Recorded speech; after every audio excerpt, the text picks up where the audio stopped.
He graduated from Glenbury High. Years later, he lived in Richmond, Virginia. While there, he served as a mentor to his then girlfriend's son. And then as a result of maybe some poor judgment or maybe just, being led down a string, he actually had one little bump in the road and he had to actually be incarcerated for a short time. But it is that point in life that he actually adopted and became a 5%er. So I say that from the moment he was conceived, not from the moment he was born, because we always, as humans, we track our lives from the day we're born to the day we die. But the fact of the matter is, from the moment he was conceived, the moment he passed on, that was his destiny. That was God's will. God had already set a path for him. And even though we all interacted with him, that was part of the master plan. So don't think that, he departed too early. He departed when it was God's time. All right? And be that whatever God you choose to worship, that was that God's time. All right? So I just want to make that clear. So next he then went on to live in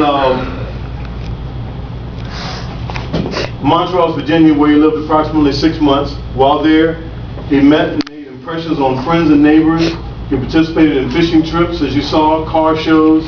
He helped me with a lot of the projects you see. Actually, we want to leave here and go to my home where we're going to have a fish fry. And I can tell you, some of the neighbors, he made such an impression on them that they've all volunteered time. I've had neighbors working at my house until, in most cases, midnight, when they had to go to work the next morning to help us get projects done. He really did make a big impression on a lot of people, and I can tell you, he was the kind of guy, as you saw, that he always had a smile on his face, always cheerful, never talking down at anyone, anything like that. He did hold you accountable, but he wasn't the type of person that would disrespect you, and everyone had nothing but great things to say about him. He met Asia during this time. Then he moved back to Richmond for the next 2.5 years and lived and traveled back and forth between Richmond and Charlotte, North Carolina. While in Charlotte, he mentored Asia's 3 sons. Recently, he had enrolled and was going to school to become a nurse. Because of his exposure to Asia, who is a nurse, she had encouraged him and said, "You can do this." And he was doing it. And I can tell you that was his goal. He had a path, and he said, "This is what I'm going to do, and I'm going to be successful."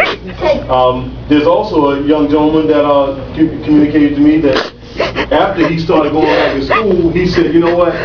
We can all do this." He approached that young gentleman and said, "Look, don't think that because you serve time, you can't be something and you can't achieve something." And he encouraged that individual to go back to school to get a degree in actually being a pharmaceutical technician. And he said, he said, "Well, I think I'm not going to go." And he said he got a phone call, and actually was downstairs. That's what Chris's adopted name was. He adopted the name of He was downstairs and he said, "Come on, man, we're going to get you signed up." And he physically waited down there for him. And then they went to school and he signed up. And he said he's doing great now. He would always, could always be depended on. If you called him and asked for help, he'd be there. He would not bear false witness. Not even for family would he bear false witness. He would tell you, if you said, "Well, can you talk to so-and-so?" He said, "Well, you go talk to him." He just wouldn't do it. And I admired it and I commend him for that.